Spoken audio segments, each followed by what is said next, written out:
तो फ्रेंड्स वर्तमान जेनटा कि पीएम किसान योजना रो 14 नंबर किस्ती के नहीं करी यूट्यूब रे बहुत सारा वीडियो जेनटा कि लोग अपलोड कर दउचन आ जेनटा कि चासी माने देखि करी माने आशा रे रहि जाउचन। तो आपण मान को कहि रखुचे जेनटा कि पीएम किसान योजना रो जिन 14 नंबर किस्ती कथा कहूचे मु देखे दउचे आपण मान को। तो पहला यूट्यूब में ओपन करछे, ओपन करला पर देखुनीटा जेनटा कि लेखा आइचे। तो बहुत सारा जेनटा कि माने वीडियो माने अपलोड करछन 14 नंबर किस्ती आसी गला न ई तारीख रे मिलबा। तो एनो देखिनो देखि दउचे आपण मान को पुणी मिलवा को जाउची किसान टंका। तो एमिति कि बहुत सारा वीडियो जोडा कि लोके अपलोड करचंती, काहे कि अपलोड करचंती कोन पाई सेटा जोडा कि व्यूज पाइबा पाई।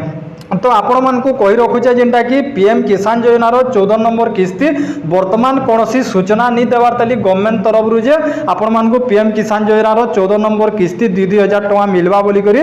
तो आपण माने एंता वीडियो माने भी देखुचन बेले आपण माने आसानी करू निहादे जेनटा कि कोनोसी इन्फॉर्मेशन जेनटा कि ऊपर नि छाड़बार तली जेबे भी छाड़बे पीएम किसान योजना रो 14 नंबर किस्ती 2000 टका लखा कन्फर्मेशन जेनटा कि डेट देले मु आपण मान को वीडियोटा नै आसमी।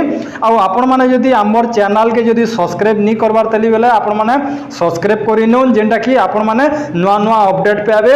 इटा का होचे कि जेनटा कि व्यूज बढ़ावार लागि किछिडा अर्निंग करबार लागि लोग जेनटा कि 4000 2000 मिलवा बोली करी जेनटा कि आपण मान को जेनटा कि भुआ बुलौचन। तो फ्रेंड्स इटा गोटे छोटिया अपडेट थिला। ये अपडेट जदी आपण मान को भल लागला बेले आपण माने गोटे लाइक करबे आ आपण माने चैनल के सब्सक्राइब करि रखुन जेनटा कि सठिक खबर आपण माने ई चैनल रु पई पारबे। पीएम किसान योजना रो 2000 टंका जेबे भी डिक्लेयर हेइबा 14 नंबर किस्ती आपण मान को वीडियो नै करी आसमी आ वीडियो रे आपण माने जानि पारबे।